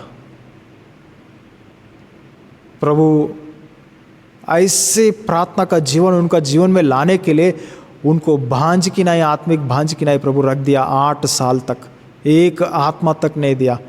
उसके बाद वो ऐसे प्रार्थना करने लगा कि उसका रिकॉर्ड है कि 36 घंटा वो प्रार्थना किया। अद्भुत गवाही को खड़ा करने के लिए प्रभु ऐसे परिस्थितियों पे ले जाएगा। और आप इस बीच में बोलेगा कि वो 1 साल हो गया देखो, 2 साल हो गए देखो, 4 साल हो गए देखो, एक आत्मा उद्धार नहीं पाया, ये सेवक है कि इसको भगा दो। भगाएगा सेवक को? स्टैटिस्टिक्स देखेगा प्रभु का काम में? प्रभु को जवाब देना पड़ेगा। प्रभु की आत्मा का काम प्रभु नापेगा, हमको आता ही नहीं। वो स्टैटिस्टिक्स समझते भी नहीं हम लोग। प्रभु की योजना, प्रभु का काम पता नहीं। परमेश्वर यहोवा परमेश्वर अपने वचनों को अपने डायरेक्ट रिलेशनशिप में बात करते हुए एक परिवार को धार्मिकता में देखा, नोवा, बाकी सब शरीर में बने। परमेश्वर को बोलेंगे बनाइए स्टैटिस्टिक्स, तब परमेश्वर पता है हमारा जो परमेश्वर एक परिवार को बचा के बाकी सब पृथ्वी में किसी को भी बचा। क्या सेवा करता है परमेश्वर, क्या प्रेम करता है। क्यों नहीं आया लोग प्रभु के पास, क्यों नहीं आया यहोवा परमेश्वर के पास? बोलिए फिर। प्रभु के वचन के अनुसार नंबर को देखना नहीं है और कुछ निशानों को दिखा के आप लोगों को बोलेंगे वो सेवक है क्या, वो एल्डर है क्या, देखा प्रोग्रेस देखा इतना दिन में क्या हुआ क्या नहीं। जो बचा के आज तक आया, झुंड को साथ में तो रखा। प्रभु को धन्यवाद दो, बहुत बड़ी सेवा किया। उनके लिए आंसू बहना चाहिए कि एक बड़ों का नाम लेने से मैं रोता हूँ रोज़, प्रभु ये अंकल, प्रभु वो अंकल, प्रभु ये अंकल। आप में अंदर 1000 कमियां है, हम में है, सब में है। वो बातें को उसके अनुसार हम बात नहीं करने का, वो प्रभु बात करेगा वो सब। लेकिन हम एक दूसरे का सेवा को इज्जत और सम्मान करना है और सत्कार करना है तो करो, आधीन में रहना है तो रहो। इसके अलावा जो कुछ भी वो दुष्ट की ओर से है। प्रभु के वचन के अनुसार हम नम्र और दीन बनाए, दीन वस्त्र हम पहनेंगे। अपने आप लोग आके जुड़ते गया। महासैन्य हो गया दाऊद का। जंगल में रहते हुए ही हम कहाँ भी रहे, फेल्यूर में रहे, भागते हुए रहे, डरपोक बनकर रहे, लेकिन प्रभु हमारे कामों को वो पूरा करता है। 10 साल तक दाऊद की तरफ कोई 600 लोग छोड़ के कोई नहीं था, लेकिन एक समय आया प्रभु उन्हें ऊंचा किया। अग्नि जैसा परीक्षा का समय था, वो चुपचाप सहन किया, दुखों में भागीदार हुआ, महिमा का भागीदार प्रभु ने बनाया। हमारा जीवन में दुख उठाने के लिए हम तैयार रहेंगे और प्रभु के उद्देश्यों को, प्रभु की योजनाओं को प्रभु पूरा करने के लिए हमें सहायता करे। प्रभु इन वचनों को आशीष करे। अंतिम दिनों में हम प्रेम करते रहे, प्रार्थना करते रहे और सत्कार करते रहे और एक दूसरे की सेवा, एक दूसरे के ऊंचा करके, मैं पीछे जाता हूँ, मैं छुप जाता हूँ, आप दिखाई पड़े, आप महिमा पाओ। हम एक दूसरे को सम्मान करें, तब परमेश्वर की महिमा होगा। और मंडली में बड़े प्रभुता ना करते हुए, सेवक प्रभुता ना करते हुए, हेल्पर जैसा सच्चे सेवक की नाई सपोर्ट और हेल्पिंग करे और जो प्रभु झुंड दिया उसकी रखवाला सेवा करते हुए, मदद करते हुए, दान दास बनकर बहुत ही कोमलता, निर्मलता से हम सेवा करें। और जो भी विश्वासी है प्रभु का घर में, बड़ों को, सेवकों को प्रभु के दीन वस्त्र पहनकर, आज्ञाकारी बनकर, हमेशा कोई भी प्रश्न न करते हुए दीन और नम्र होकर ही चले। वो मंडली में जो सुंदरता होता है, कोई भी नया व्यक्ति आएगा, कहीं भी कोई भी देगा, ऐसा लगेगा इस मंडली में कोई अपने आप को घमंड नहीं करता है, किसी का दबाव आवाज़ नहीं दिखता है, सब एक दूसरे से नम्र है। वो स्पिरिट देखना है। बचपन से हेब्रोन फेलोशिप में रहा, जब पुणे बेतनी में गया, वो स्पिरिट मैंने देखा है। ये कहानी नहीं, जो अनुभव किया है, बचपन से हमारा फेलोशिप में था, लेकिन जब वो आ गया, ऐसे माहौल का, ऐसे स्पिरिट को मैंने देखा। प्रभु कोई भी अपने आप को घमंड नहीं मानता, एक दूसरे को, सभी को एक दूसरे को नम्र मानता है। प्रभु ऐसे आत्मा से मैं सेवा करूं, प्रभु की दया रहे, ऐसा आत्मा से हम रहे। कभी भी हम किसी से भी बड़ा है, ज़्यादा हम ऐसा आत्मा से ना चले। प्रभु इन वचनों को आशीष करे। प्रार्थना करेंगे और प्रार्थना में याद रखिए, जो भी अगस्त 15 तक फिर से लॉकडाउन बढ़ा दिया है, 2 बजे तक ही खुला रहेगा, बाकी समय बंद रहेगा। तो प्रभु इस रीति से हमें ऑनलाइन में प्रभु की सेवा करते रहने के लिए प्रभु हमें सहायता करे। और जो इस हफ्ते का सेवा ऐसा रहेगा, कल का शनिवार को यूथ मीटिंग कुछ कारणों से नहीं डाल पाया, क्षमा कीजिए। आज प्रभु का इच्छा है तो शाम तक यूथ मीटिंग आपको आएगा। सोमवार को संडे स्कूल का प्रोग्राम, मंगलवार को प्रार्थना मीटिंग, बुधवार को गॉस्पल मीटिंग पिछली बार हुआ है। अपने अपने कॉन्टैक्ट्स में जो नया लोगों को, फ्रेंड्स को, दोस्तों को, पहचान लोगों को, सभी को, कोई भी हो, उन्हें भेज दीजिए ताकि प्रभु का प्रेम का शुद्ध समाचार वे सुने। और जो गुरुवार को बाइबल स्टडी, शुक्रवार को सिस्टर्स मीटिंग, शनिवार को यूथ मीटिंग प्रभु का इच्छा में, और फिर से रविवार को आराधना में हम मिलेंगे। प्रभु इन वचनों को आशीष करे और इसी रीति से जैसा प्रभु अगुवाई करता है, आने वाले दिनों में हम ऑनलाइन में जूम में आके या कुछ प्रेयर मीटिंग और वर्शिप ये सब करने के लिए प्रभु का सिद्ध इच्छा योजना प्रभु हमें प्रकट करने के लिए प्रार्थना करते रहे। नहीं तो इसी रीति से हम ऑफलाइन में ही रिकॉर्डिंग करके, पोस्टिंग करके इसी रीति से चलते रहेंगे। प्रभु हमें सहायता करे, प्रभु का उद्देश्य, प्रभु का इच्छा पूरा करने के लिए प्रार्थना करेंगे। प्यार प्रभु परमेश्वर, आपको धन्यवाद देते हैं आपका महान प्रेम के लिए, दया के लिए, अनुग्रह के लिए। आपके जो आज के लिए जो वचनों को दिया, पहला पत्रस 4 और 5 अध्याय से प्रभु हमारा जीवन में दुख उठाना है, ये एक हथियार है प्रभु। ये हथियार नहीं रहने से हम प्रभु आपको महिमा नहीं कर पाएंगे और आप हमें महिमा नहीं पाएंगे और परिपूर्णता में, सिद्धता में और बलवान हम नहीं बन पाएंगे। दया कीजिए, दुख उठाने के लिए संपूर्ण मन दीजिए और बिना कुड़कुड़ाते हुए, बिना प्रभु हम प्रभु निंदा करते हुए मौन रीति से दुख उठा सके सहायता कीजिए प्रभु। दूसरा विषय में जो आपने प्रकट किया, अंतिम समय आ गया, सब बातों का अंत होने वाला है, इसीलिए प्रार्थना करते रहो, चिंता करना छोड़कर प्रार्थना करो, शैतान को सामना कर सकते हो। पहला पत्रस 5:8 से 10 में लिखा है, जब तुम ऐसा चिंता छोड़कर प्रार्थना करेगा, शैतान को सामना कर पाओगे और उससे लड़ेंगे, हम जय पाएंगे। आप ही सहायता कीजिए प्रभु, आप ही अनुग्रह दीजिए, प्रार्थना पूर्वक प्रेम करते हुए हम डांपते हुए चल सके, सत्कार करते हुए चल सके, एक दूसरे की सेवा करते हुए उस रीति से परमेश्वर की महिमा सब बातों में होने के लिए सहायता कीजिए प्रभु। मंडली में प्रभु बड़े और सेवक मंडली के लिए प्रभुता न करते हुए दास बनकर आदीन में प्रभु जो विश्वासियों को अगुवाई करने में, हेल्प करने में, सपोर्ट करने में हम रहे और विश्वासी आधीनता में रहते हुए, कैसे भी हो मेरे बड़े, मेरे सेवक, कुटिलता का भी हो, लेकिन मैं आज्ञाकारी दीन और बनकर चलूँगा और प्रार्थना करूँगा, कुछ भी कमी आए तो प्रभु उस आत्मा से हम चलकर आपकी योजना को मंडली का पक्ष में पूरा होते हुए हम देख सके। आप ये अनुग्रह दिखाए, दया दिखाई और प्रभु आपने जो सेवा में ऐसा करना है, एक दूसरे का खून पीने वाला नहीं बनना है, लेकिन उसे प्रभु का उपस्थिति में उंडेलना है। वो दूसरे लोग हमें खून दिया तो भी हम उसे प्रभु वो दाऊद की नहीं आपकी उपस्थिति में उंडेलने वाला, हम अपने आप को प्रभु कम करने वाला, सिंपल लेवल में जीने वाला हमें बनाइए प्रभु। और आप ही सच्ची सेवा में करना सिखाइए प्रभु। हम ग्रुपिज़म्स ना करें, हम एक दूसरे को इकट्ठा ना करें, मेरे पीछे आ जाओ, मेरे बातों में आ जाओ, उनकी छोड़ो प्रभु। ये सच्चा शैतान का निशान है। शैतान हमेशा दोष लगाते रहते, प्रभु का व्यक्ति उन दोषों को ढांपते रहता है। शैतान हमेशा मेरे पास आओ, मेरा झुंड में आओ बोलता है, प्रभु के लोग दुख उठाते रहते और लोग ही उनके पास दौड़ के जाते।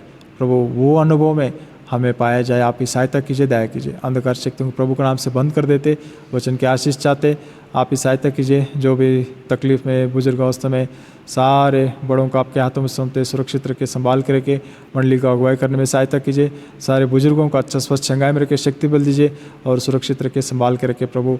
पैकेज अंकल को, लाजर टीका अंकल को और जो बेड रिडन है और जो बड़े अंकल आंटी सभी को आपके चरणों में रखते, सुरक्षित रखे, संभाल के रखे और आप ही संभाल लीजिए, सहायता कीजिए प्रभु। हम प्रार्थना करते जो अस्वस्थ बीमार है सभी को छूकर छंगाई कीजिए। आप ही आपका बलवंत हाथों से संपूर्ण छंगाई में लेकर आए प्रभु। प्रभु आप ही अनुग्रह दिखाइए, जो तकलीफ, दर्द में, परेशानी में आप ही सहायता कीजिए प्रभु। आप ही संभालिए, जो पैरालिसिस से, बीपी से, शुगर से और प्रभु जो प्रभु हार्ट प्रॉब्लम से, प्रभु जो ब्रीदिंग प्रॉब्लम से, प्रभु जो सर्दी जुकाम बुखार है, छोटा मोटा जो कोई भी दर्द से, तकलीफ से, वीकनेस से, परेशानी, सभी को छूकर छंगाई कीजिए। आपकी बलवंत हाथों से संपूर्ण छंगाई में रखे, दया कीजिए प्रभु। जो डिलीवरी के लिए प्रभु तैयार है, उन सिस्टर्स को आपके हाथ में सौंपते, सुरक्षित सही डिलीवरी होने के लिए, सेफ डिलीवरी होने के लिए आप ही सहायता कीजिए, दया कीजिए प्रभु। आप ही अनुग्रह दीजिए प्रभु। हमारा जो सामने सिस्टर माधुरी को हम याद करते प्रभु, 10 तारीख डेट दिया प्रभु, आप ही उन्हें सेफ डिलीवरी होने के लिए सहायता कीजिए। जो प्रभु आप ही उस घर को उद्धार दीजिए, आपके घर में आने के लिए आशीष दीजिए, सहायता कीजिए, दया कीजिए प्रभु। आपका प्रेम के लिए धन्यवाद देते, आप ही अनुग्रह दिखाइए, दया दिखाइए। जो व्यक्तिगत रिक्वेस्ट दिया, बोल नहीं सकते, उन सभी परेशानियों को आप ही दूर कीजिए और उनके प्रभु जो ज़रूरतों को पूरा कीजिए और सोल्यूशन दीजिए, आप ही सहायता कीजिए। नौकरियों के लिए, शादियों के लिए जो इंतजार करे जवान लोगों को आपके हाथों में सौंपते, आपके चुने हुए दास दासियों को उनके लिए दीजिए, आपके समय के अनुसार उन्हें अच्छा नौकरी दीजिए, आप ही द्वार खोले, सहायता कीजिए प्रभु। इन लॉकडाउन के दिनों में किसी परिवार को कोई कम ना पड़े प्रभु, एक दूसरे को मदद करने वाला, उठाने वाला रहे, सहायता कीजिए प्रभु। प्रभु आप ही दया कीजिए, किसी का घर में रोटी का कमी ना हो, आप ही अनुग्रह दिखाए, दया दिखाइए। आज के दिन के लिए धन्यवाद देते प्रभु। इन वचनों को संपूर्ण रीति से आशीष कीजिए। आपके रेवलेशंस को प्रभु, अंधकार से आप ज्योति में हमें लेकर आया, उस ज्योति में हम जयवंत बनकर शैतान के ऊपर हर दिन जय पाने के लिए, कुचलने के लिए हमें अधिकार दिया, उसके लिए धन्यवाद देते हुए प्रभु आपके आत्मा से हम चलते रहने के लिए सहायता कीजिए। हफ्ते का सारे कार्यक्रम में आप अनुग्रह दिखाया, आगे का हफ्ते में भी आप ही सहायता कीजिए, दया कीजिए प्रभु। और आपके खड़ा होने वाले सारे दासों का अभिषेक करके उपयोग कीजिए, अनुग्रह दिखाए, दया दिखाइए। प्रभु आज शाम को यूथ मीटिंग के लिए आप ही सहायता कीजिए, आप ही दया कीजिए। आपका प्रेम दया अनुग्रह के लिए धन्यवाद देते हुए रिकॉर्डिंग पोस्टिंग में सभी विषय में आप ही सहायता कीजिए, बायोटेटाइज को भी आप ही दया कीजिए। प्रभु आपका प्रेम दया अनुग्रह के लिए धन्यवाद देते, जो हर एक परिस्थितियों को आपके हाथों में रखते, इन दिनों में जो ये वायरस से आप ही बचाए, जल्दी दवा वैक्सीन निकल सके ताकि नॉर्मल होकर हम आपके घर में इकट्ठा हो सके, पहले दिनों की नायाम को स्तुति आराधना आपको कर सके, सहायता कीजिए। प्रभु दया कीजिए, जो और भी बाकी काम है इस कोरोना के द्वारा आप जो योजना बनाई है वो सारे कामों को प्रभु पूरा हो सके। प्रभु पत्थर दिलों को तोड़ दीजिए, मांस को हृदय बना दीजिए, आप ही कार्य कीजिए। प्रभु आपकी योजनाओं को हम रोक नहीं सकते, ना हम उसको बीच में आएंगे, आपके कामों का पूरा कीजिए प्रभु, लेकिन मृत्यु ना हो, और जो मृत्यु हो गए उनके परिवारों को पूर्ण शांत बना दीजिए। संभालिए प्रभु, सारे मंडली को, विश्वासियों को आपके आत्मसंत सुरक्षित रखे, संभाल के रखे। हर एक विषयों के लिए आपको धन्यवाद देते हुए सब विषयों को हृदय से आपके हाथों में सौंपते हुए छोटी सी प्रार्थना आराधना प्रभु यीशु मसीह के नाम पे चढ़ाता हूँ। सुनो ग्राही के पिताश्री, आमेन। पिता का प्रेम, प्रभु यीशु मसीह का अनुग्रह, पवित्र आत्मा की सहभागिता अब से लेकर हमेशा युगांत युग तक होता रहे, आमेन। सबको जय मसीह की।